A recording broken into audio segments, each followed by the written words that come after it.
Indiana Sparks. Okay, we are live. Welcome, everyone. It's great to be here and to have Mike Sparks here with me. So, Mike, say hello to everyone. Hello, everybody. I'm dressed up as Indiana Sparks today because I didn't want to dress up like Marty McFly, who wears an orange down jacket that is non-functional. Amazing it was in 1985, but in 1955 they made fun of it as being a life jacket. So I'm not dressed like from Back to the Future, but since Spielberg was involved in the production, I went the next best thing. So I'm dressed up as Indiana Jones. Okay, so now you need to look at the camera. Are you looking at the camera? Because actually it looks like you're looking at the ground. Hi, camera. Oh, all right. That's fine. All right. So it's just nicer for the people if you kind of look like you're looking at them more or less. I'm looking at the camera. Look into my eyes. Mike, do you want to give an introduction to yourself? Tell people you're a former paratrooper and I've had you on my show several times. Right. I'm a former U.S. Army First Lieutenant 11 Alpha 5 Papa Mustang, means I was prior service enlisted paratroop officer. I was also in the Marine Corps before that as an enlisted man and as an officer. So I'm a double Mustang. I don't think there's very many people like me, maybe none. But I've got experience then from the airborne world and the amphibious world, you know, getting to the battlefield in those two different ways. I would describe myself as a military reformer. While I was in both of those organizations, I encountered many problems, like one time almost freezing to death, hypothermia, which led me on my own, search for better equipment out there, which some people would call market survey.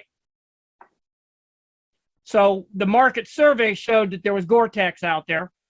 So I was one of the leading experts on pushing the Army and the Marine Corps into getting Gore-Tex, which was, showcased to the world by the British in the 1982 Falklands War, saved a lot of people's lives. Basically, you could sweat, the sweat vapor leaves and doesn't stay to freeze you, with the water from that. But it keeps the water, the rain, and the snow out. It's not perfect, it's not a perfect solution, but it's life-saving. But as you go along, you find out other problems in the military force structure. And everyone should know about that now because of Afghanistan. How more obvious can you get that the U.S. military doesn't export the best way to fight? It exports the best way to prolong conflicts instead of bringing them to a conclusion. Basically, open border, kill, capture doesn't work. If you want to secure a country, you got to close the borders first. Then you can go hunt down all the rebels and try to make them, sue for peace and everything like that. But we never did that in Afghanistan or Vietnam because there's a bias in the military towards firepower. There are 5 different types of force.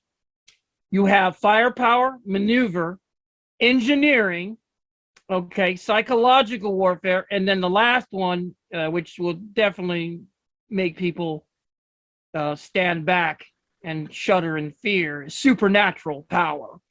But U.S. military, we're all obsessed with firepower. We don't care about the other forms of maneuver, combat engineering especially, which would be, building a wall around Afghanistan. We were there so long, we could have paid for that wall several times. But if you don't have the men, if you don't want to put a man every 5 to 10 feet, then you need to use something like a wall to keep people out.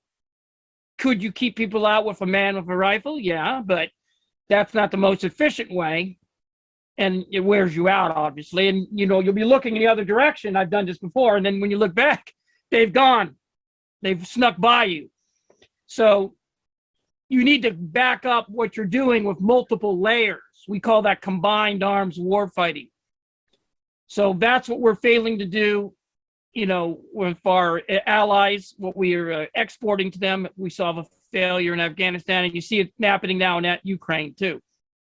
The Ukrainians are encircled by the Russians who have tanks, And we were telling the Ukrainians for years, you don't need tanks. Just drive around in wheeled vehicles up and down the roads. You'll be fine. Just shoot javelins at you. Well, as you say, they're now hiding behind civilians and then encircled. You know, a Canadian general was captured. He fled Canada because he's on sexual harassment charges. So he decided to flee to Ukraine. And then he just got captured a couple of days ago, Yes, hiding out I in that heard about factory. So, That's okay. Yeah, for more sure. expert advice. I want to ask you a question, Mike. Are you aware of the, God, now I gotta get these things right. The Simpsons cartoon that was making the rounds, and it was made back in 1996, but it basically was predicting Ukraine having a nuke on this date. Let's see, is today the 5th still? Yeah, it is. But I think it's past the 5th on May 5th. over there now in Ukraine. But nonetheless, was a prediction. Did you hear about that? Yes, I've seen it. The point of all of this is the basic theme of this program, which is predictive programming, revelation of the method, ROTM. And the question I am posing, which I asked you to do the show about, is why isn't anyone confronting the makers of these shows, Matt Groening of The Simpsons, Spielberg, Zemeckis, and Gale, at one of these Comic Cons or something? You can do it nice. Start off with a nice, hey, you know, I saw this Easter egg in the movie, and it's obviously 911 that you're talking about, or, you know, the Ukraine. What gave you that idea? So what we're trying to find out is CIA direct planting of these ideas through their, you know, administrative people. Well, they are. Are they member of some kind of satanic coven church, wherever they're wearing the black hoods? That's a combination. But it up. Mike, I did Yes. a television show in which the CIA wanted to take it over, and Right. they called my producer. They made an offer, and they said if they were able to run our show, it was supposed to be a follow-up to Conspiracy. I don't know if you know about this, right? Mhm. The Jesse Ventura show, Conspiracy, except we were going to deal with aliens. So we did a pilot, and basically the producer told them no, they couldn't take it over, and so he got fired. They fired, I think it was the director as well. They basically repackaged the whole thing. They put it on the shelf for 2 years. Then they released it quietly at night, and it never went to series. So you're asking a question that I have the answer to. I'm just telling you that was proof, even that happened to me and our TV show in the early days, as to how the CIA operates. There's lots of information out there that Spielberg was fed information, even on making Jaws and making E.T. He was given inside information. Right. So during the creative process, the CIA is directly saying that. So for the people who aren't aware of the Easter eggs, you can go to my BitChute channel, Dynamic Para 007, and I've posted videos from Barely Human. And in those videos, you're going to see what we're talking about specifically, that, you know, we'll start with the Twin Pines Mall when Marty meets Doc with the time machine. You turn it upside down the clock, and it says 911. When Marty leaves to go back to the 1985, there you go. Bingo, you turn that upside down, and it's 911, the clock. And that's a diorama I built using Hot Wheels of the opening scene, you know, of Back to the Future. You can't tell me Zemeckis and Gale and Spielberg weren't aware of this. It's so obvious. When they go back from 1955 and there are two flames, you know, going down the road in the center of the town, you see a 9 on the left and then the 2 flames, obviously 911. Now, you could probably weasel out of it and say, oh, we didn't know, the production crew did this. No, Zemeckis has Marty McFly say, in 30 years, you're going to know.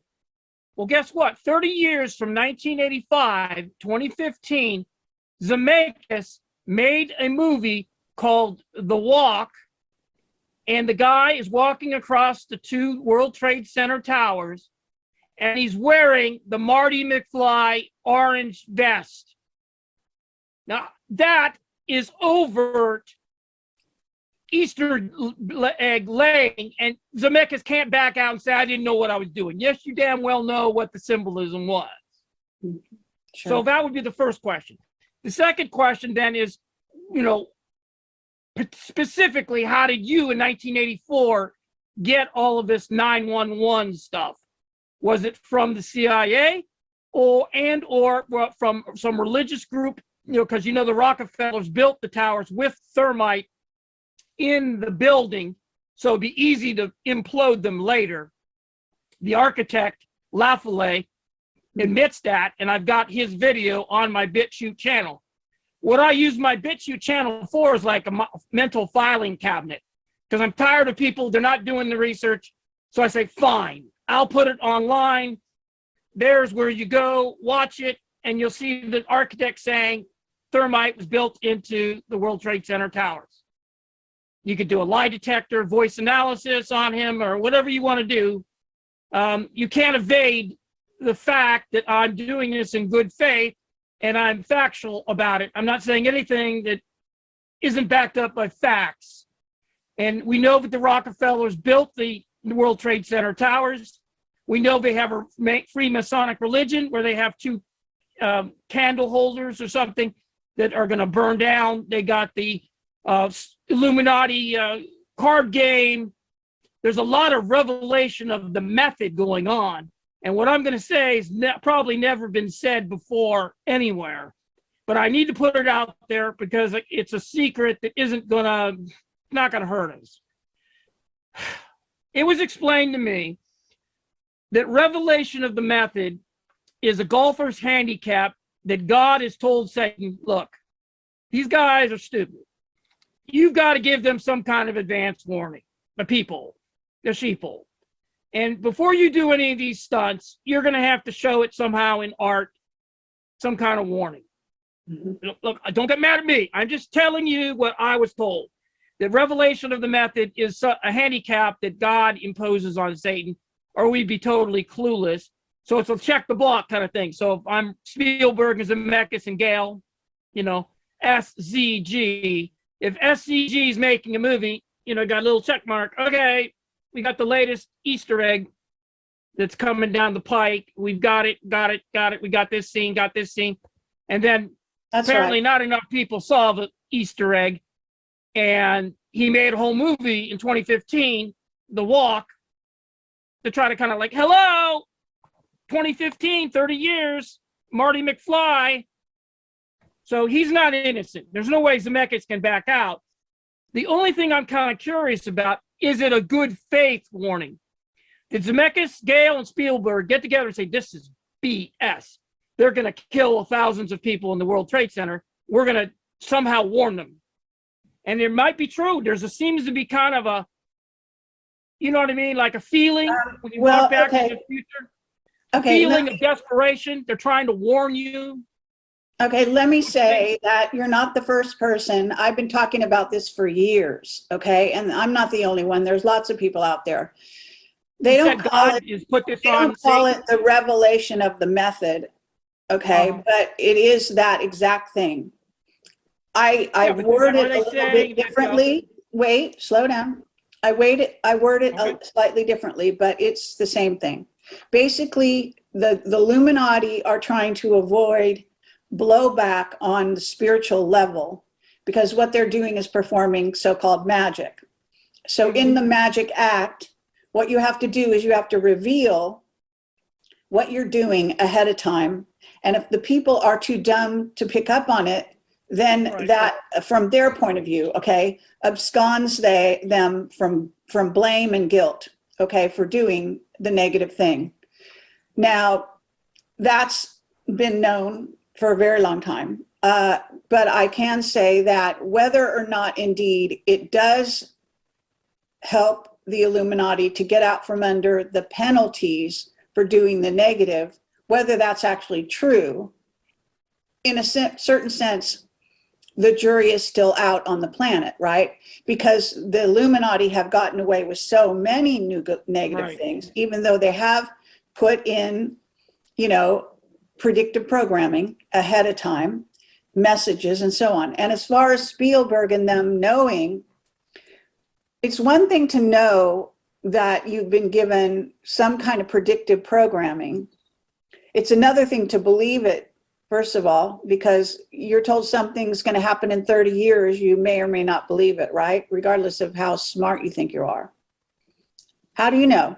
Yeah, at the time, but now they can't, not especially after 2015. Okay, yeah.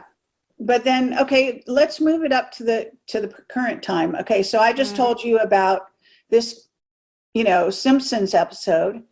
As far as we know, and the day is just ending over there, from what I understand. So we don't know for sure that nothing happened, but that would be a Simpson prediction that's wrong. If it didn't, maybe it was prevented, because now what's happening is that the White Hats do know the same thing like we do, that there's predictive programming out there. They would have known that this incident was supposed to happen today. The date is on there. The Ukrainian flag is on there. The nuke is on there. And basically the date is 5/5/22. So that's right today. So you have to say, was it prevented? When these things are put out there, we're kind of entering a different part of the game, if you will. In the Yeah, I'd past, rather be proactive and on offense than defense.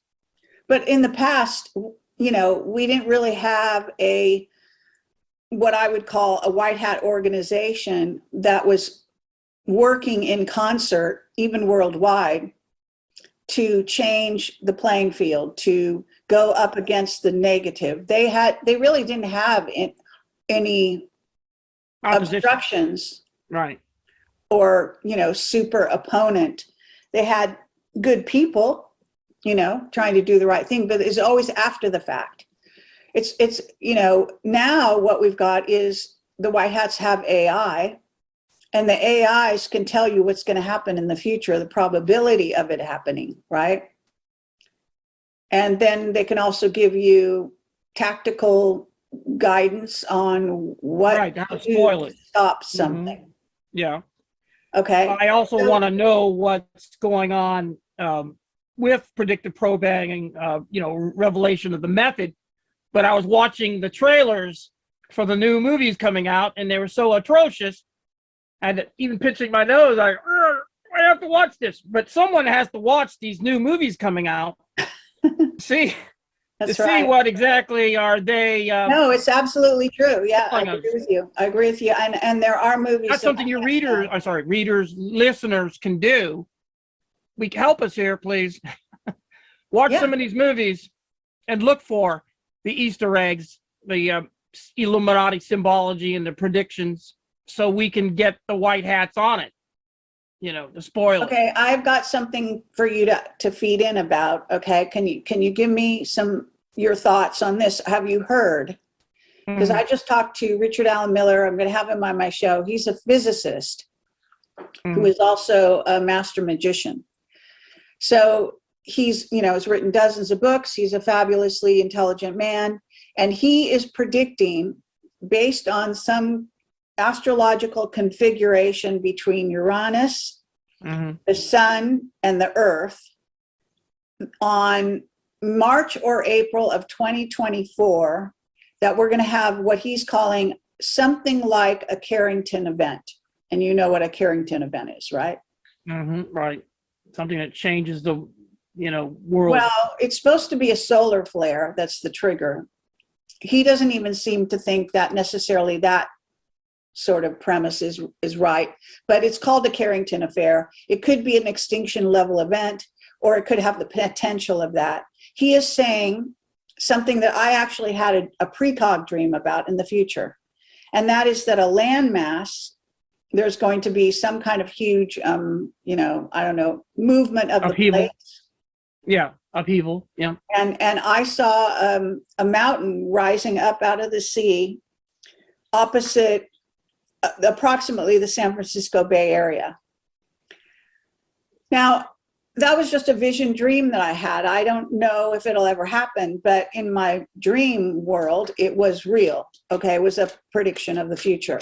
Now, I'm asking you, have you heard about this prediction? And I know Sean David Morton, I think I've already sent a message to him because I think he also is talking about this. So not this specific, not this specific prediction, but as you know, we're constantly looking for astrological alignments that the Illuminati could piggyback on, and also looking for numerical sequences that they could piggyback on and reverse engineer what they want to do. So we're always looking for that, but in a humorous vein, like the movie, theme of our show today is, I've always said, don't put a date on your doomsday movie, because the worst one, of course, was 1984.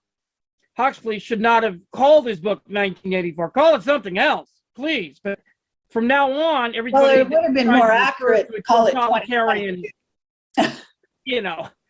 If it doesn't happen on that date, you immediately get egg on your face. But your concept of an astrological event or a numerical sequence having supernatural power, and the Illuminati deciding to pull their dirty tricks on those days, that is sound. I would just not put a date on it and just say, if it doesn't align that day, it's going to line up another day or another day, because that's the way they're thinking. They're thinking that they're not that damn picky. It's not like a one-shot deal and then it's like Halley's Comet, we got to wait hundreds of years. Well, I'm not so sure I agree with that. I have a... You're saying on this one, it's only once in 100 years? Well, I've been told by one guy who studies this sort of thing, whose name is escaping me at the moment, but I've done a few interviews with him. It's been a while. He basically is saying that there is actually, these configurations don't happen every day. And that's why, in part, the Illuminati is so into numerical, stuff, because everything is very precise. It's extremely precise. And in some cases, you may have heard this, if you release a nuke, like any day of the week, that won't be as powerful as if you release it on a certain day when the configuration is right, astrologically and energetically. And then they're using supernatural warfare. Like I told you, one of the forms of warfare is supernatural.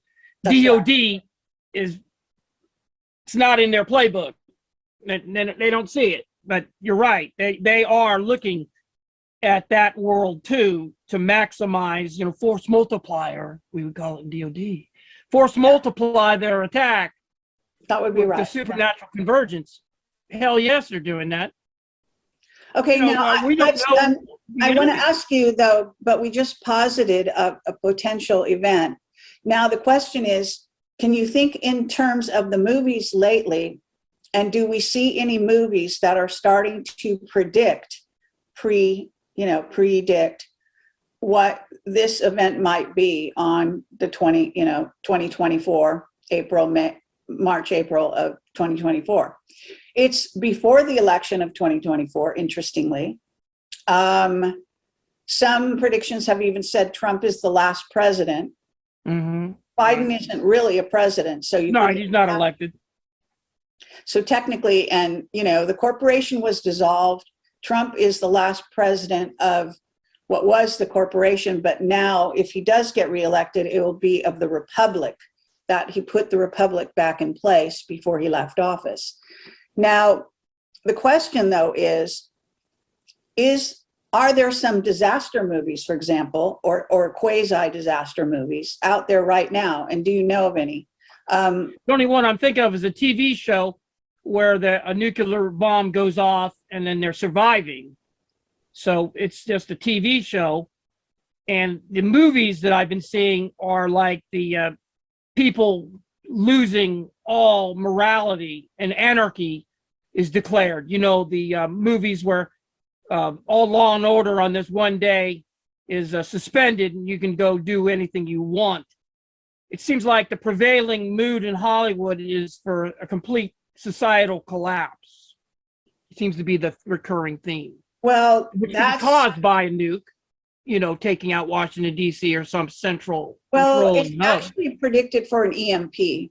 That's much more what we've been hearing. And that's actually predicted for this year in terms of, I don't know if you follow Wano Savin at all and things he's talking about, but he's calling it a near-death experience is coming along for, I think he mainly focuses on the US in this case, but maybe even the world. So, and he's saying, you know, in theory, in the during this year, or maybe, I don't know, shortly after, I don't know. So I do know that there are disaster movies, like right now. I don't know, have you seen this ad? It's for the Lincoln automobile, and it has a gigantic, what appears to be a moon, okay, in the sky, but it's, the way they made it look is the highway, you drive right into the moon. The moon is so close to the earth and so huge. Have you seen that ad? No, but I'll look for it. But it's symbolizing something that we're going to have easy access to the moon in the future. That's what I think the first reaction is. Now, let me tell you what Sean David Morton said on a show recently of mine. What did he say? He said there is 2 neutron stars, I think they're neutron stars, that collided recently, kind of pretty far away, but that what the collision is going to do is going to throw light on this Cygnus constellation, I think. And there's a planet in the Cygnus constellation that's going to shine as bright as the moon. That's what they're calling it, as bright as the moon. So it'll be a new moon. But it is in the Cygnus, and it'll be in our sky, and we'll be able to see it supposedly, and it's going to happen in June 1st. This is what they're saying of this year. Now, some people, other places, I did some research, and they're saying, no, that's not going to happen so-and-so. But I'm just telling you, Sean he's a pretty good predictive astrologer. I don't know if you followed his work at all, but it's kind of interesting that Lincoln automobiles would do this ad with a planet shining brighter than the moon at, you know, super close to Earth, filling our night sky. And then at the same time, there's this prediction about Cygnus, which is the constellation of the swans, actually. And this planetoid shining brighter than the moon. So there's no doubt that they're connected, but I'm just saying, why isn't anyone confronting these people when they can to get them to speak on the record, even if it's a denial? You see, we're just not pushing back at all to any of this, and that infuriates me. You can imagine the only people that would contest this are people like me, and I'm in the alternative area, and I can't even get interviews with people on the alternative side. They don't want to go near me. And it happens all the time, just happened recently again, because they don't want to be associated with the alien question that I've investigated. So they just paint me with one brush and they think it's only alien stuff. So I call it the normalcy bias. America is permeated with this normalcy, must be maintained. But this normalcy myth never has existed. Life has never been normal. Sorry, the whole idea of life being normal is a fiction. It's only been allowed to flourish because of urbanization. By us not being, you know, at risk of dying instantly from nature, which I call the battle against the earth, we can get away with these illusions that life is nothing. It's routine. But I always say, no, life is not a test tube that can be repeated. That's just something for you to look and identify automatic processes that are undergirding our reality, but actual life is a crime scene. You can't just assume what you see is only a result of natural processes. There are bad actors involved. It has to be looked at as a crime scene, and strip away that, and then you can go down to the automatic processes and just say he just jumped off the bridge and died. You know, you need to look and see if he was pushed. But Normals don't want that. They want a life that doesn't, a reality that's never existed. So they're fighting you tooth and nail against having a dialogue with you, because that they'd have to give up their normalcy delusion. You know, Yes. they're going to have to give that up. Sorry. Okay, now you must have heard about the food processing plants that are accidentally going on fire. There's, I think they're saying, someone 14. said recently 18 of them that started out to be 13. Now there's 18 or something. And we all know the supply chain is being interrupted, all this stuff. So what's your thought on that? First one is, again, why is it anyone saying, we'll call it Hostess Foods? Where's your security? This plant had a fire. I want to know, where was your security? Where was your safety? I want to know how the fire was started. There's no pushback being done on this. Was it outsiders that did this, or the inside job? In other words, these are all Illuminati pals. They go to the Bohemian Grove and they say, okay, it's your turn now. Food processing CEOs, time to give one for the team. You're going to go burn your plant down. Right. That's probably what it is. Well, Someone needs to put them on notice, push back, and then arrest their ass if the damn thing was an inside job. That's obvious, Mike, but what I'm asking you is, now going big picture, macro. They're putting in, they're consciously, I mean, it's in your face. They don't even try to hide anymore. So they're already showing us that they're creating a starvation scenario, a food famine scenario on purpose, okay? Yeah. By interrupting the supply chain worldwide, by putting embargoes on, Russia, on China, on, and it goes on from there. Now, I don't know, other than, zombie movies, I don't think I've really seen any predictive programming about food wars, but maybe in past movies that we have, that are not happening now, but have already happened. Well, I want to go with Back to the Future and then go to Leah Thompson. All right. Because Leah Thompson was in the movie Red Dawn. And in Red Dawn, made in 1982, they said that the reason why Russia invaded with Cuba, because they didn't have the manpower, the United States, because of the food shortage in Poland. If you remember the beginning of the movie, Leah Thompson's in that movie. So it relates to Back to the Future. And Leah Thompson's playing one of the Wolverines. And she's one of the resistance fighters. And they've been fighting the Russians and the Cubans for many years as the movie, progresses. And then one day, a truck that they ambush has a food packet fall out. And they go crazy for Cocoa Puffs or, cornflakes or something, whatever. They've been so out of touch with the food that we love. I don't like Cocoa Puffs because it makes the milk too sweet. But anyway, all the stuff that we like, they went on a feeding frenzy. They, looked around, make sure it wasn't an ambush. And then they pounced on the food that fell out of the truck and ate the food and, munching out and everything like that. So, and towards the end of the Red Dawn movie. So the problem with Red Dawn is there's not enough Russians to invade the United States. There just isn't. So they tried to use Cubans, and really there was not enough of them too. But guess what? There's enough Chinese. They were using the Chinese. They were using North Koreans because the Chinese had a problem with it.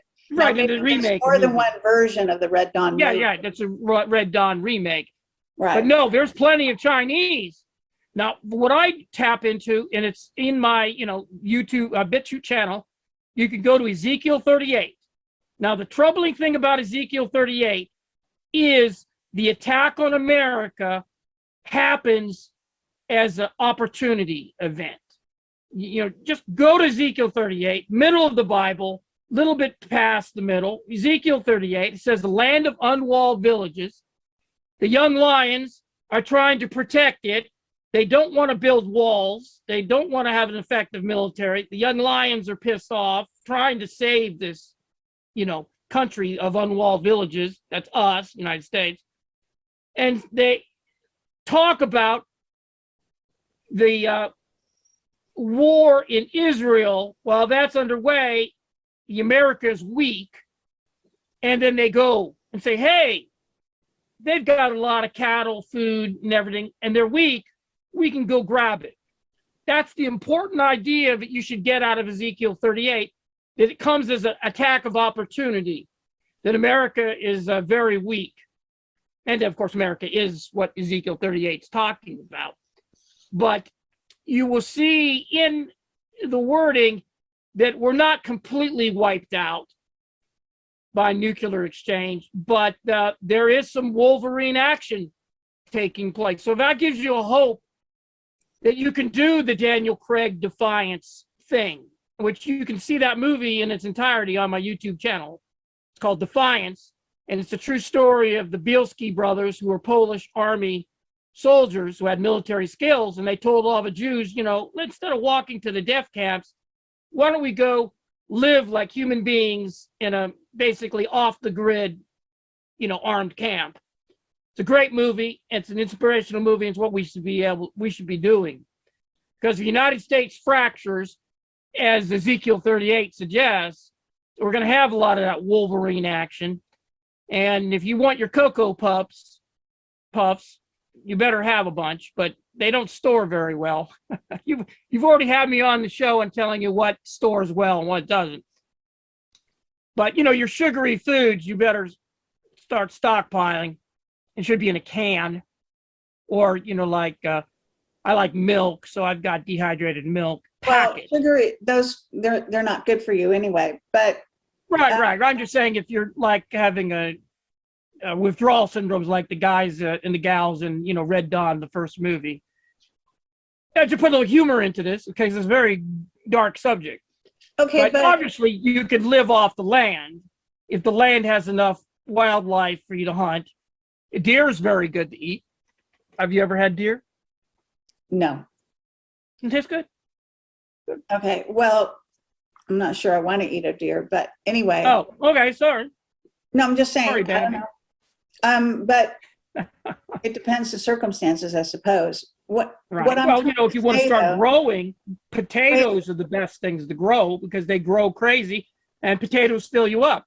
You have a bag of potatoes, and you turn that into buckets, plastic buckets, and you grow the potatoes. That's a good survival food. It fills you up. All right, but are you saying that in the Red Dawn movie, as predictive programming for a scenario in which we are being invaded? Yeah. Now, one of the things about the White Hats, and I don't know how much you're following the White Hats right now, okay? In theory, you could be a White Hat because you're ex-military. So you're kind of the type of guy they would approach. Okay. I'm willing to act independently based on my own morality, not by whatever the bureaucracy I belong to. All right. But my question is, if this scenario is even possible, then with the predictions we're having of food, famine, whatever it is here in the United States, which in theory would happen in the cities more than the country, one assumes, right? Right. The city people are more dependent on, the stores being shelves being stocked. People living in the city or country could have home gardens. They can also live off the land too if they got next to a national forest. They got more options. Okay, but I guess people would wonder, and I understand it, if we're looking in the future, and you're talking about Ezekiel 38 as predicting some kind of opportunity, and you think it's predicting a future in the United States in which we're being invaded. Is that correct? Yes, Ezekiel 38. It's an attack of opportunity. It isn't like we attack the United States from the get-go. They said, hey, they're weak. And it's implied that they're in the act of attacking Israel. They'd go, hey, well, we're at it. Those guys in America, unwalled villages, we could just roll in there. And the Chinese have definitely enough manpower to do it. So what I tried to do in my analysis of Ezekiel 38 is get away from this Russia thing.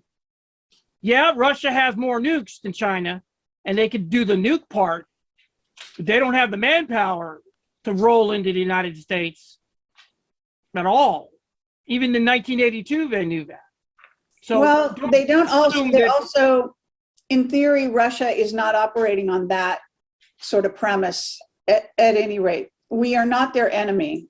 And anything, we're aligned with them, not the Biden administration. But Biden is a pedophile Illuminati guy. We are against the Nazis. And actually, Ukraine is full of Nazis. Right. And Russia is also against the Nazis. And they're Russia's a moral, stoical country. So those people who keep insisting Ezekiel 38's Gog and Magog are Russia need to cut it out. It doesn't have to be Gog and Magog, doesn't have to be Russia. It's just too easy demonization to say that that's them. Because you've got other verses in the Bible talking about kings of the East, and that certainly doesn't sound like Russia. You know, Far East, you're thinking dragons and China. So, no, I'm just trying to figure out what's really going to happen. And I don't think Russia is going to invade us, manpower-wise, invade us. Okay, but you think, okay, is that the only thing in the Bible about the U.S. being invaded? I'm going to say yes. Ezekiel 38. You know, that's my final answer. Okay, because you might be misinterpreting this idea of, you're saying it's because of an opportunity arising. But go back and read the damn thing. I'm just saying that's the land of unwalled villages. Look, I'm really not concerned with that. What I'm concerned with is whether or not the language or the type of language being used is actually depicting what we're really talking about. And I'll go read it to you. It says that while they're doing something else, they get the idea to attack the United States. You know, I'm just doing this as shorthand, so you don't sit me, I'll go here, bring the Bible. And so he said, well, they were doing this. They said, why don't we take a spoil and the prey of the land of the unwalled villages? You know, I'm just sparing you the verbiage. I'm telling you the truth. That could be a zillion different scenarios. No, it really means that they're doing something else and they get the idea necessarily have to do with doing that other thing. Just telling you in good faith. Okay, but the land of the unwalled villages, there's lots of villages around the world that are unwalled. Not a superpower. We're the only idiotic superpower that has never walled itself. It's military malpractice to not be walled. Every country has walled itself. We're the only idiots actually, I mean, all of the walls in Britain are tumbled down. The same thing with Greece. But they tried. They tried to have walls. They knew the military necessity. Well, you know what? The United States. There is actually, they've discovered, did you know that they've discovered a wall in California? No, I know about that one. Chinese built it. Chinese. They understand the need for walls. They got the Great Wall. But they were directed to build it in our country, interestingly enough. Yeah, so, I mean, it's an interesting approach, but I'm not sure that, I mean, come on, Carrie, I'm telling you the truth. I mean, I'm going to get my old man glasses here and read it to you. No, I'm not contesting what exists in the written word that you're depicting. I'm not questioning that. What I'm questioning is the interpretation of the written word. Well, it says here, I will go up to the land of unwalled villages. I'll go to them that are at rest, that dwell safely, and all of them dwelling without walls and having neither bars nor gates, not Bill Gates, to take a spoil and to take a prey, to turn their divine hand upon the desolate place that are now inhabited, upon the people that are gathered out of the nations. Statue of Liberty. and have gotten cattle and goods that dwell in the midst of the land. Sheba and Dedan and the merchants of Tarshish, with all the young lions thereof, trying to defend them, shall say unto thee, art thou come to take a spoil? Hast thou gathered thy company? That's, so to take a prey, to carry away silver and gold, to take away cattle and goods, to take a great spoil? That's what it looks like. No, it's materialism. Well, I have to, I guess what I'm actually trying to say is not what it says in the Bible, but as an interpretation, because you used the word opportunity. And this could be something, an opportunity can sit around for many years. It doesn't have to. I didn't say it had to happen now, but it says to take a spoil and to take a prey. That's an opportunity. Oh, okay, but it could be a plot, is all I'm trying to say. Oh, no, nothing is going to happen like just you and I say, hey, let's go invade something. We're talking about actual staff work, military staff work, where tactical lieutenants and captains and majors, right, tactics, draw up the plan, because no one's going to go anywhere until there's a plan. Okay, and we're going to get these trucks and these ships and these airplanes. This Ezekiel 38 with what you're finding in, is it Back to the Future and the Red Dawn? Is that what your idea is? Right, but the Back to the Future was just, I think no one's holding Hollywood accountable, but the Red Dawn synchronicity is that they wanted to put the revelation of the method out in 1982, and they did it badly. They picked a bad guy that would be easily dismissed. They're going to say Russia doesn't have the manpower. So it's dismissed as a feel-good movie, 1982. And John Milius is behind it. John Milius has Genghis Khan on his mind, ironically. In the first scene of the movie, in the high school teacher is lecturing on Genghis Khan, has a picture of Genghis Khan on the wall, which is John Milius posing as Genghis Khan. But it's ironic that he's putting the finger on the Russians when he's obsessed with Genghis Khan. But in 1982, China wasn't that militarily strong to put it, across as them being able to invade us. Okay, but fast forward to now and to the more recent movie, which was made when? What year? Do you remember?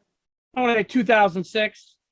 Okay, so that they demurred on the Chinese, which would have been perfect. That was definitely the pissing them off. But they changed them to North Korean because they wanted to sell the movie, and the Chinese protested. Mm-hmm. Okay, so but none of us were deceived. It's very easy to mistake a Korean for a Chinese anyway, basically.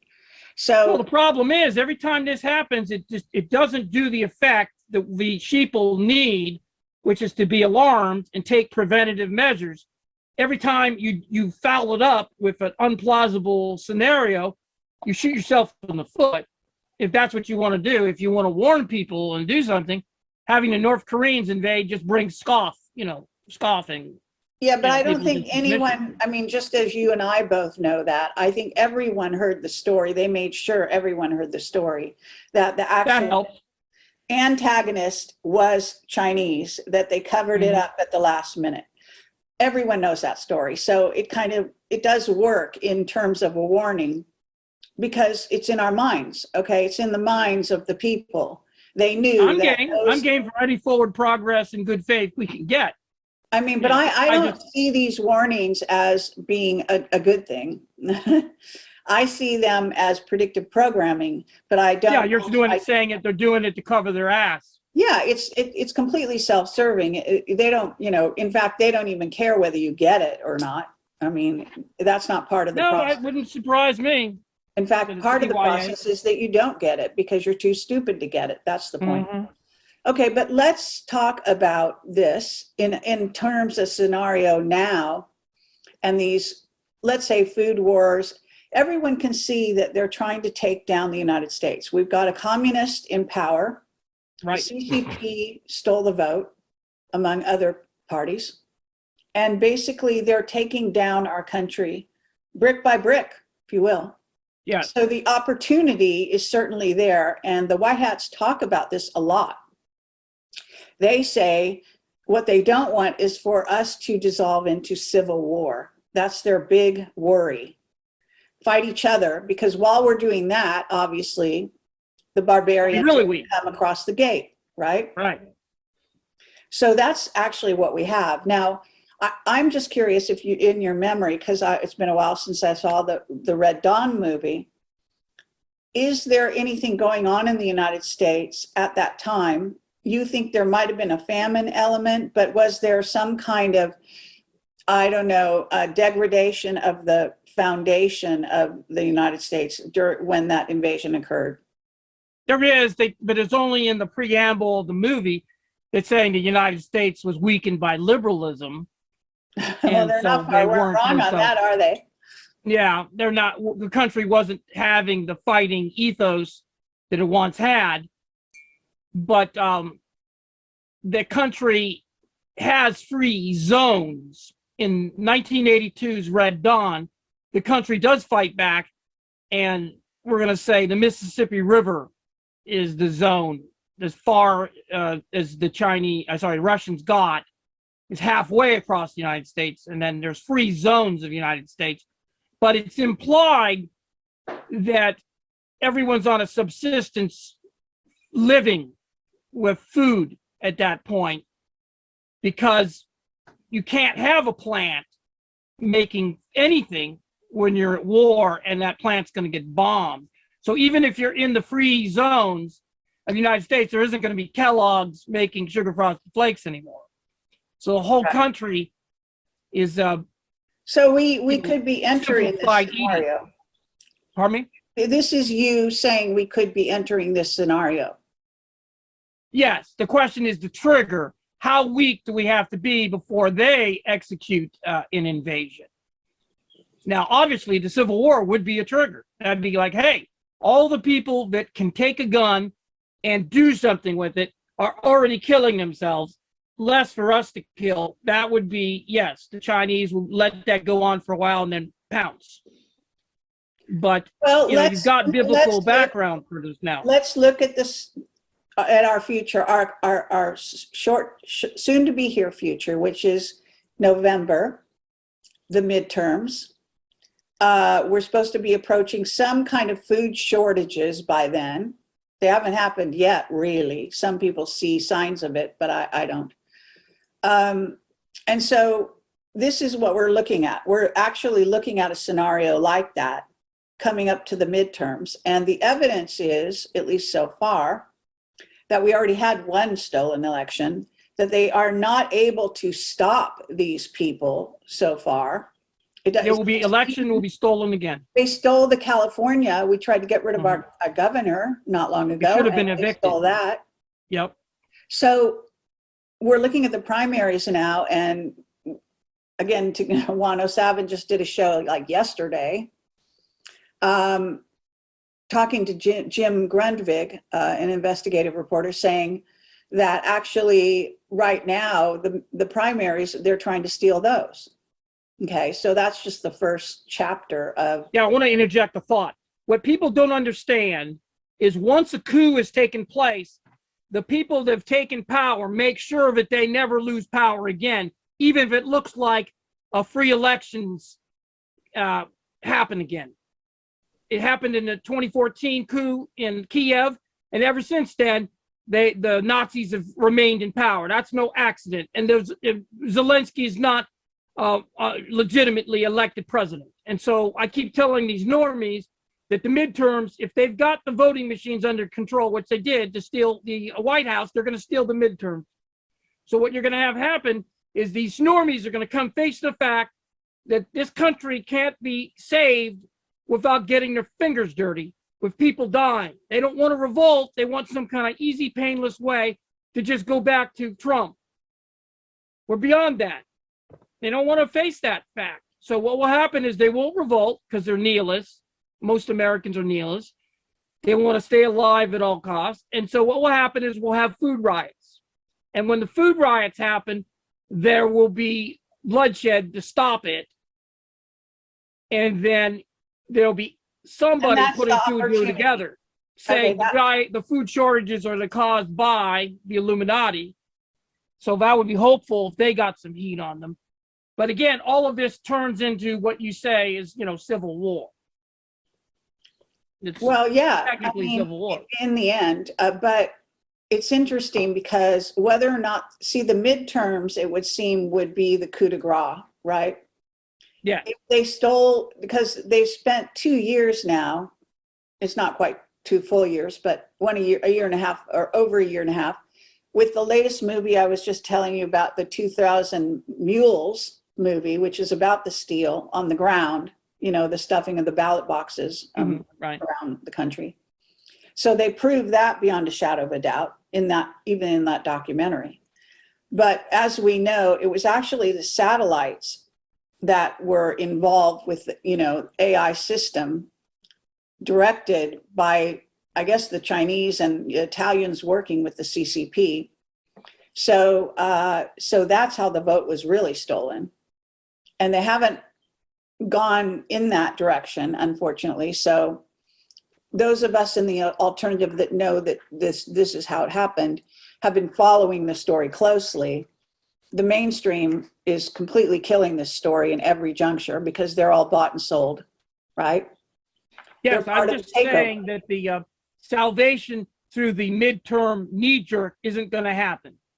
The psychological prediction of normalcy is that everybody gets tired of the people they voted, and in 2 years midterm, they have some buyer's remorse. That's not going to happen, which means it's not a legitimate election. It's going to be another rigged election to keep the Illuminati, I call them the pedo Illuminati, in power. So when are you going to revolt, sheeple? And don't complain if you're starving and you don't have food, because you didn't want to anticipate the problem and solve it early, because an ounce of prevention beats a pound of cure. Now you're at pound of cure because you're a pussy and you don't want to fucking revolt. The United States of America is a bunch of cowards. All right, so you have a negative view. I have a negative view of the American people. Of the people, but yeah, actually, I mean, I'm not sure it's quite completely accurate. I do think I hope it's not. There has been a consciousness change to some degree, not only in America, but worldwide. This is worldwide, okay? You've seen the demonstrations. The lawyers that keep saying the 1787 U.S. Constitution's great, it failed us. It didn't work. And stop saying it's so damn great. The U.S. Constitution doesn't have armed men making sure the Constitution is upheld. Problem number one. So shut up, Mark Levin, and all you lawyers, and then the other guy, what's his name, with the beard. Shut up. Just shut the fuck up. I mean, those guys, Sebastian Gorka. He didn't want to use any of his lawyer weapons against Biden. Biden hoaxed he was the elect for 30 days. And I called Gorka up and said, here's the law that they're breaking, Mr. Lawyer. I didn't say it that mean. Here's the law. We've got grounds to arrest him. Him and Vice President heels up, Harris, and for hoaxing. That's a slam dunk. That's not my opinion. They said they were elect for 30 days without any official announcement. That's a violation of U.S. Title 18, Section 18. Okay, have you read the Patel Patriot Devolution series? No, I haven't, no. Okay, well, you should. So the Patel Patriot has done an excellent job of backing up a number of things. Number one, that we have a government in exile, that Trump knew that the election would be stolen 4 years. He got in office in 2016. He got in office, I know this for a fact, because I have whistleblowers on the subject, because Hillary was stealing the election and they hired hackers through the Navy and they hacked it back and and Trump won. That's why it was a surprise, because Hillary was hacking the election when they hacked the hackers, okay? No, I wouldn't be surprised at that, no. That's what happened. So Trump came into office knowing elections have always been stolen ever since John F. Kennedy and even possibly— Right, but not at this level, this blatantly. But no, pretty much as blatantly as you want to get it, they have basically completely controlled both When sides of the Kennedy aisle. won, there really was half the country wanted him to be president. I don't believe there's even 30 million that want Biden to be president. 30 million people didn't vote for Biden. Yeah, well, but okay, but Totally what we're talking about, okay, we're talking about foreknowledge. Okay, so Trump came in office with foreknowledge. Continue with foreknowledge. I was The talking Patel for a second there Patriot- about something else. I'm talking about government in exile right now.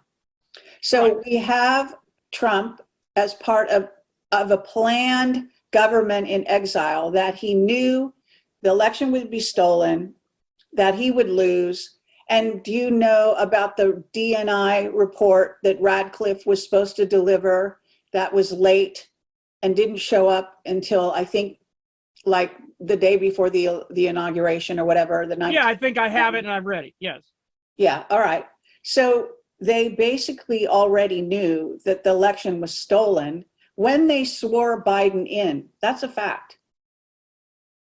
No, I'm not contesting those facts. All I wanted to say in the earlier thing is the country, the people in Washington, D.C. do not have consent of the government. They don't have any consent of the government.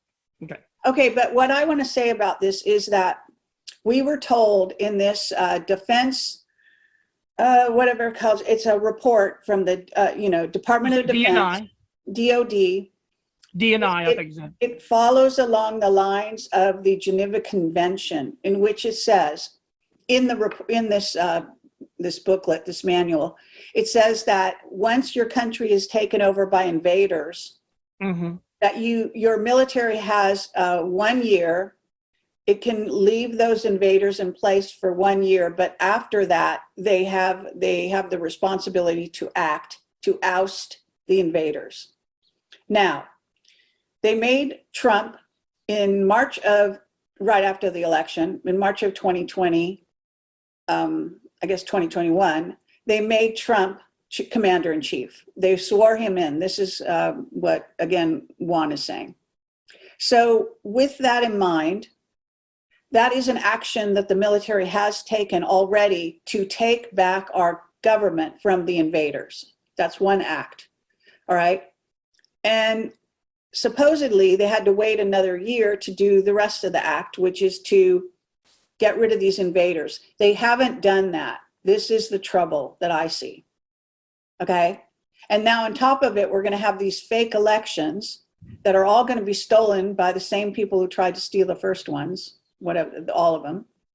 Right. And at the same time, our military is standing by under a commander-in-chief and a government in exile, letting this happen. The reason being, are you with me on this sort of scenario here, that they're letting this happen to teach the people a lesson? Yeah, I don't buy it, but I hope it's true. I know that the senior ranks of the U.S. military are corrupted from colonel on up. So if you're a colonel and you're a moral, stoical person, you will not be allowed into the general officers club. And then when you are, as a brigadier general, one-star general, even as a major general, you're on probation. You have to show that you're going to go along with the pedo Illuminati if you want to become a real member of the ruling class of the U.S. military, which are the three-star generals and above. I have friends, obviously.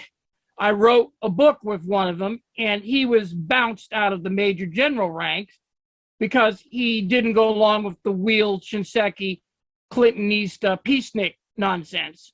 And so they bounced him back a star. So I am not hopeful that anyone from the rank of major general up are on our side, but certainly from colonel on down. And if you're a colonel, you can be a general. All that happens is the general, you go to a general charm school and you get the black belt with the nice U.S. Buckle on it. But you understand what I'm saying. A colonel has enough intellectual power to be a general. You know what I mean? It's just who's going to be allowed into the club. At that point, it's a political game. Okay. Yes, politically, if you're going to be allowed into the club. Okay, so where do you stand on? I would say the white hats have to be colonel on down, because it seems like all the generals I've run into have been purged. of being any moral stoical or tactically sound. You know what I mean? Right. I mean, I know a couple, and they kind of disappoint me, but right now that are above Major General. Well, it is very interesting to look at the splits in our military and to think about what that means for someone who is supposedly the commander in chief, right? So Yeah. are you familiar with what Space Force is really about and what they're really doing? You know, I've heard the rumors. I haven't rendered an opinion on it. You know, that's something that could have been done in good faith. But right now, you have to ask yourself to go to the supernatural battlefield, which nobody wants to go. You know, they're more comfortable talking about what we're talking about now, which is Space Force going to help us, you know, defend ourselves from a Chinese attack, which is easier to talk about. But, you know, I know where you like to go with this is start going into the ET, extraterrestrial, demonic world. Well, that's the spiritual realm, so-called. Yeah. And the fact is that, you know, we've already got a Space Force, as you know, the secret space program has existed for many years. Well, in a sense, it's bringing them public in a public face, right? Yeah, it's a public face, sure. Okay. And another thing that was a point that was made recently to me was that they are involved in, it's not just outer space, in a sense, it's inner space, it's AI, it's cyber space. Yeah, but you know, we've got to think that even if you are a newcomer, beginner's luck, and you're, you know, Grandma Clampett, and your show runs for 10 years on television, but after 10 years, you know what a swimming pool is. So I hate that in Hollywood. They make characters that never learn, especially Scully on X-Files. After all those years, she never bothered to budge in any of her skepticism. Fought Mueller and Scully. Yeah. But the point is, yeah, even a secular military man studying the ufology and the incidents would have to see that sometimes they don't fly away, they disappear, which is interdimensional. Mm-hmm. So that whole interdimensional thing is understood by the military industrial complex. We'll call it the secret military industrial complex. So they know it's interdimensional. And that could also mean, you know, no need for kinetic, you know, like the flying saucers there. You don't need to have a flying saucer anti-gravity craft if you are jumping interdimensionally, you know, coming in and coming out of existence into the, you know, fourth dimension. And so this is old hat for your readers and listeners, but 0 point energy is like we're in 3 dimensions and it's like a grid. And fourth dimensional energy sparkles, pardon the pun, are coming out through another dimension into our dimension, and these sparkles have energy. So you collect those sparkles, and that's 0 point energy. So basically, we don't need to be burning any fossil fuels for energy. 0 point energy is obviously limitless. Well, it gets into torsion physics and all of that. So, but they don't want the sheeple to have that knowledge, of course. Yeah, of course. But actually, in a certain sense, because this was Tesla tech, I believe this is actually the Trump card and why he even managed to stay in office this long. Mm-hmm. But what the future holds in terms of all this, we don't know offhand. But I think in terms of predictive programming, we are looking, at least when you brought up the point of the Red Dawn, there is an interesting predictive element to that. That could be a kind of a warning, right? Because we're very close to a scenario in which, how is this ship going to turn around? You know, we have to ask. If it doesn't turn around, we become 1984. I'm sorry for the term, we're but very close to 1984 right now. Yeah, it's going to be the social Right. meant, the social points that you demerit, the points you get or you don't get, like the Chinese are already doing. Sure. That's what's going to happen, plus drugs. So the thing that's bad about 1984 that Brave New World covers is that the population will be sedated by drugs, sex, and some gun cosplay. You can see that in Japan. Japan is a Shintoist, animated, animist, pagan society that has self-control. Therefore, they can just go screw off all they want. You have the hentai culture, sex anytime you want, sex at 13 and above, sex comics, vending machines. They can drink in public. All of that sedates the population into a techno-hedonism. So my prediction is that the people that are libtards here in the United States, which are, hedonists, are expecting the Chinese are not going to make them work 60 hours a week, but instead give them a society of techno-hedonism like the Japanese have. I don't think that duck's going to hunt. The Chinese people, the Chinese leaders, rulers, they're not doing that to their own people. They're having them work like dogs, 60 hours a week. What makes you think that they come over here to take over the country, that they're not have us do the same? So all those woke tards who think they're just going to be able to smoke pot and stay up all night and fornicate and all that stuff and not have to work, they'll live off some kind of social, minimal social income. They've got another thing coming. The Chinese aren't going to put up with that. You're going to work, or you're going to be put up against the wall and shot. If you look at the Georgia Guidestones and the whole population elimination thing, they're also weeding out huge numbers of people, and COVID is sort of beginning to go down that road. Although apparently, according to actual deaths, there's just not that many in terms of the world, about the same as the flu. So what we're looking at is a different kind of a future. And who knows where it's going to lead. We are dealing with, in the short term, these elections. And I guess while I still have you on the show, do you want to predict or tell me what you see happening as a result of the midterms, and then what comes after? Since you apparently don't seem to. I think the midterms are going to have a big letdown, that the normies didn't get the cleanup of Washington, painless cleanup of Washington that they expected, and that Biden is going to continue with his bad faith treason upon the country, and we're going to have food riots. The only thing that will get these people to act violently will be backed into a corner like a rat. And so that's what Biden and company is going to do. They want us to have a civil war.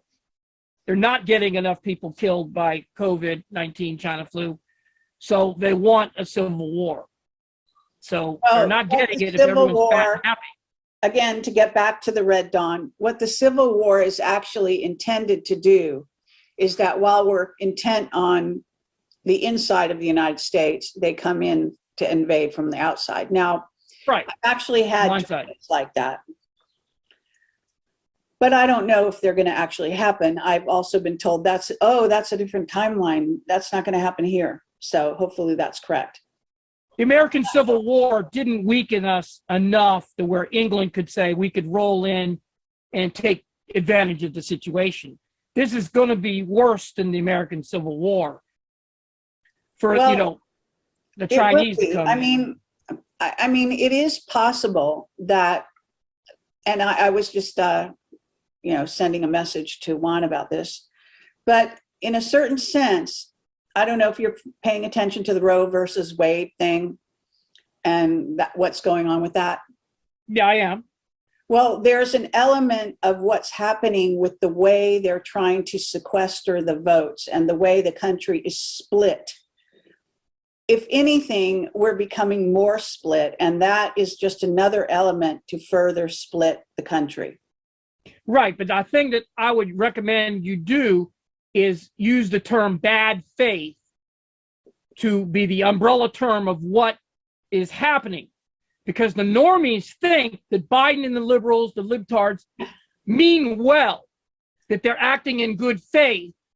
They're just wrong. Insane. That's insane. Yeah, they're not. This is absolute deliberate, whatever the most destructive thing on any situation is, that's what Biden is going to do. Whatever is the most destructive to the United States, because he's a bad faith actor. He's not acting in good faith, and he just happens to be wrong. He's totally controlled, so it's totally controlled. Yeah. This is the Illuminati in charge, and the cabal, as always, is business. I know. I just get frustrated that normies can't seem to understand that. They always think that someone's always trying to do. Everyone wants what's best for everybody. The guy is an actor. And he's a clone on top of it, as far as I'm concerned. And occasionally he's played by actors, Jim Carrey being one of them. So this is really what we're talking. We're talking about a puppet regime, okay? But I just think the American people are not sophisticated enough yet. You sort of have, again, just for the people listening, you kind of have a more negative view of how consciousness is changing, right? Right. I have a negative view of how consciousness is changing because that consciousness always defaults to this, I'm wiser now. What are you fucking doing about it? You're not revolting 1381. You're not doing a damn thing about it kinetically. So what good is you being aware? So basically, dying as a good person. This is basically what Machiavelli, I'm not a big fan, but Machiavelli says, what good are you doing by you being a good person and not being effective? If the enemy wins and you are moral and pure, but you're ineffective, and then evil walks all over the good people, are you really moral or just not self-centered, self-righteous? You're being self-righteous, thinking only about yourself on doomsday, that you're going to be in a white robe instead of being responsible like a leader, a military leader, has to take care of the weak, the women and the children and everything. A leader looks out for people, and he knows he has to be effective. And we have a big problem with this 1787 U.S. Constitution worship, where people have been sold this bad bill of goods that we don't have to revolt. We don't have to get our fingers dirty. Nobody gets killed, and we can just right the ship of state if it goes wrong. And the founding fathers said, no, no, no. There will come a time where our Constitution isn't going to save you. You're going to have to go back to revolt. Because that's the way human nature is. The human nature is insidious, and it's had over 200 years to undermine the U.S. Constitution. Mark Levin, Sebastian Gorka. Well, I will say that Juan and Patel Patriot both... Yeah, they're not legalistic idiots. I know that. Wait 1 second. They both say that the only alternative at this point is the military in the end of the day. That it's not... I would say the only, but it's the next one in line. When your country is taken over by a foreign invader, the next line of defense is the military. It is. So if the people are powerless or don't correct it, or are weakened in some form or fashion, which is through famine or whatever the circumstances are, or lack of hypnosis. We've talked about that for years, that the American sheeple are hypnotized by the mass media. Mm-hmm. Continue. I just want to add that. No, just saying that the next line of defense it's actually written into the Constitution, though. Yeah, but I'm tired of people giving that damn Constitution credit when it's just human. It's just humanity. Human beings have a government. It goes south. The first line of defense after the government goes south is the military. You got the government, civilian government. You've got the military. You've got industry, and then you've got the church. Let me throw some. Okay, Mike, let me throw one thing out. What about the possibility that say, yes, the next line of defense is the military, but if the military is split, and it is, we know this, okay? We know the Army and the Air Force and the Navy and Space Force and I guess whoever I'm leaving out. In other words, these divisions are actually they are infiltrated. And Space Force is definitely aligned with Trump, which would tend to mean it's kind of like saying we're in charge of the secret space program, but actually it's more of a Band-Aid over a much bigger wound, because as far as I'm concerned, in the end, the White Hats have to deal with who is in charge of the secret space program, because they are the ones, calling the shots on the planet. Right. All I'm saying is, in the umbrella term of the word only, the U.S. military White Hats restoring the Republic, Plan D, is not the only option. I know people do that. They exaggerate because they want to get you on the bandwagon and say, we got to do this, or this is it. That's exaggeration. If the U.S. military won't restore the Republic, we got other options. We're not sunk yet. Yeah, I agree. Well, I don't think we're sunk at all, but I'm sure that what is partly, the White Hats are not independent of the military. They're part of they're military. They're military, ex-military, agency people, so-called ex-agency people. They're a law enforcement. That's what White Hats are. They're actually, so they are the military.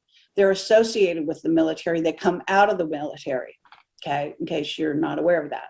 Right, but the point is that this is not the first time in human history that you've had a government go south and the military restores the country. The military's done it several times in the history of Rome. Okay. You know what I mean? All right, well. It's happened several times. Several times it was bad. Several times it was good. I'm just saying that we're not, I know Americans get this idea, but we're the first people ever to live life. That if Americans have done it, it's like our shit doesn't stink and we're the first to ever do this. No. Yeah. Other people have been exact same mess we're in, especially Rome. I hear you. Rome's been the exact same mess. They had overly complicated governmental system and it fractured. Right. So supposedly we had a second chance at it. So I think in essence, what we're talking about is that we are in agreement that it's probably going to take the military to right this ship, right? It could. It's going to take that much force, but there's other ways to get this equal and opposite force.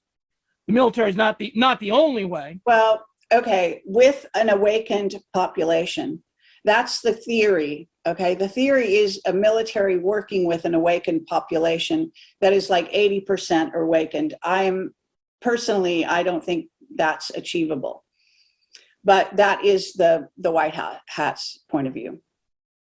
Yeah. So you obviously say less, because didn't we rebel against England and we had only 30% were on board when we left England? I don't know, but okay. I'm saying the number doesn't have to be that high. It might have been 50-50 even. I agree. In fact, I don't think I think this can't be a numbers game. It's not. I don't think in the end of the day, that's not how history is made. It's not a numbers game. Humans change history through. Yeah, but it's based, like you're saying, qualitatively on ideas. Yes, truth. basically. And that's more powerful than any an kinetic idea whose time has numbers. come, let's say. I do. I just want to get my idea out that if we get this country back, we need to fix that 1787 U.S. Constitution. That thing is not what it needs to be. All right. It needs to have in it a baseline of civilized behavior. Thou shalt not kill. Thou shalt not steal. Thou shalt not lie. Thou shalt not commit adultery, and thou shalt not be materialistic. Those should be laws of what we stand up for as a baseline of civilized behavior. There should be everybody works at least a minimum of part-time work. Everybody does national service. There has to be 3 hours of practical application in high school of actual life skills. There has to be a grand jury of the United States that if any large reality fraud event like 9/11 happens, that public inquests are taken. The legal system is not a adversarial legal system. It becomes an inquisitory system, meaning we find out what happened first before we need to have a case strong enough to put a W. Bush in prison. First, find out what the hell happened. and we need to have men with guns that uphold the Constitution. So if Nancy Pelosi tears up the notes of the president's speech, she's arrested immediately. If somebody does that, the law has to be upheld. All right. So the last Constitution question is.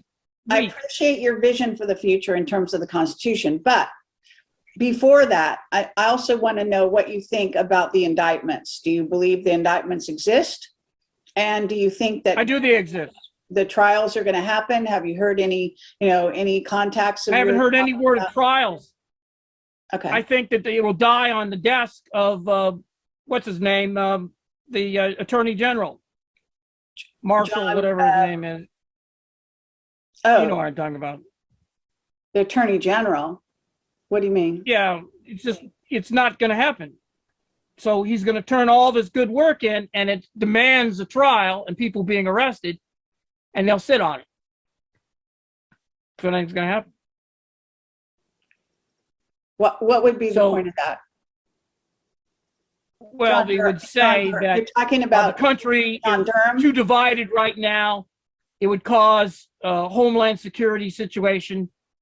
It would incite the people that are terrorists. Anyone who doesn't believe that Biden was elected, Homeland Security has defined them as terrorists, which is bullshit, because the FBI says a terrorist is somebody who uses violence or the threat of violence to change people's minds. Well, what is not believing that Biden was elected? There's no violence in that. It's stating a fact.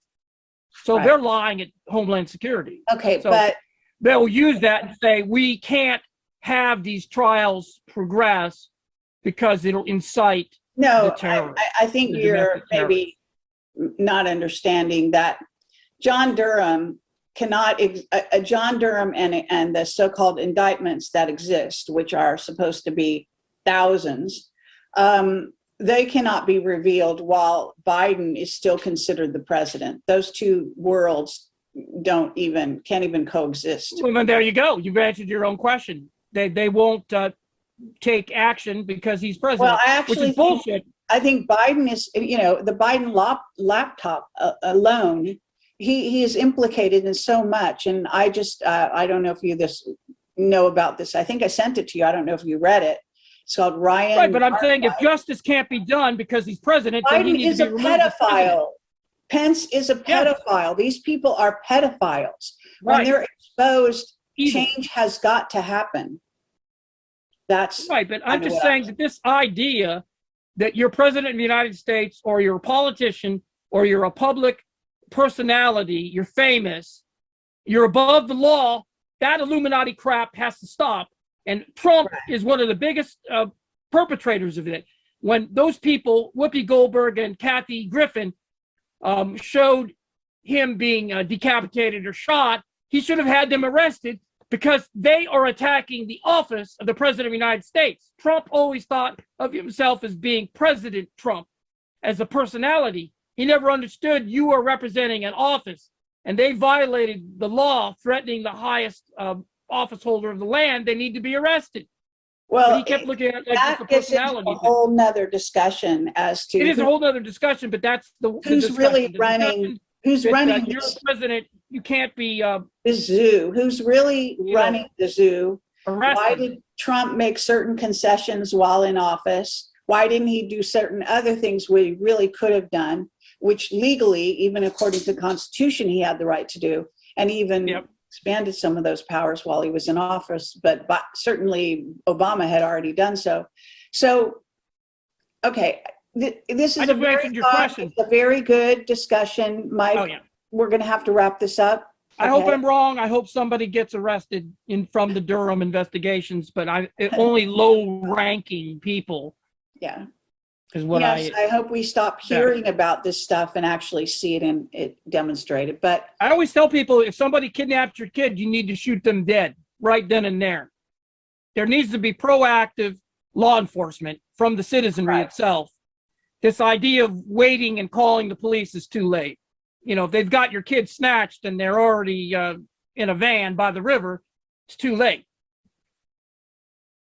Need to take care of matters instantly on the scene. But Okay, anyway. so aside from those words, do you have any parting words for the overall discussion that you might Well, want? everything I've said is backed up by these facts and these visual presentations. Please go to the BitChute channel, Dynamic Para 007, and then, you can see what I've been talking about visually in terms of the Back to the Future and the Red Dawn and Ezekiel 38. I've even got the whole Back to the Future series posted, including Back to the Future 4, which actually exists. It's the video game. If you play a video game, it has cutscenes, and if you record it, you could put it all together and make a video game movie. And the 6 hours of Back to the Future video game is excellent storytelling. So really, there are 4 Back to the Future movies. In the video game, they go back to 1931 and tackle, prohibition, law and order issues. So it doesn't disrupt the canon of the 1955, 1985, 2015. They're in 1931. Very clever. If you got 6 hours and you want to binge watch, go to my channel or find the video game Back to the Future movie, 6 hours, get some food, kick back, and enjoy. It's excellent storytelling. I didn't know what was going to happen and what the characters were going to do to get out of the mess they're in. It's better than at least the second and third movies. It's excellent storytelling.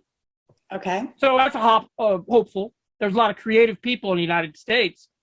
You just need to be given their shot, at a national stage. And those script writers for the video game, they need to be making movies. They're good. All right. Okay. Okay. Thank you, Mike. All right. Thanks for having me. The show. Okay. All right. You take care. And thanks everyone for watching. Bye-bye. Okay.